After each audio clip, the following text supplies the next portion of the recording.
అలాగే అటవీ శాఖకు సంబంధించి మనకి 28-33% ఉండాలి.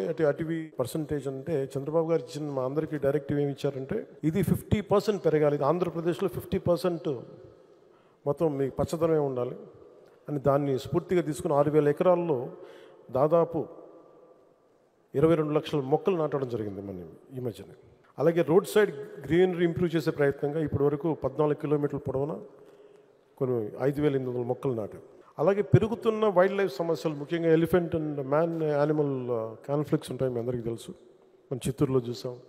అలాగే మనకి విజయనగరం, మన పార్వతీపురం, పాతపట్నంలో చూస్తూ ఉన్నాం.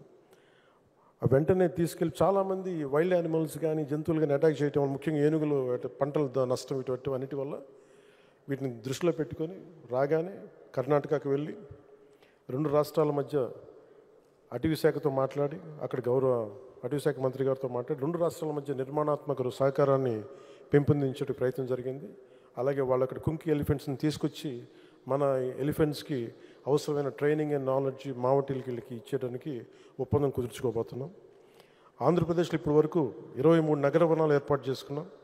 కొత్తగా 13 నగర వనాలను మంజూరు చేయించుకున్నాం.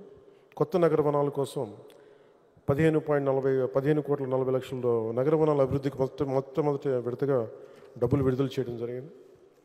అంతేకాకుండా 32 కమ్యూనిటీ బేస్డ్ ఎకో టూరిజం సెంటర్స్ని ప్రారంభించాం. ఇప్పుడు కొత్తగా మరొక 5 కేంద్రాలను ఏర్పాటు చేసుకున్నాం. ఒక్కొక్క సెంటర్లో 50 మందికి ప్రత్యక్షంగాను, మరో 500 మందికి పరోక్షంగాను ఉపాధి కల్పించడం జరుగుతుంది.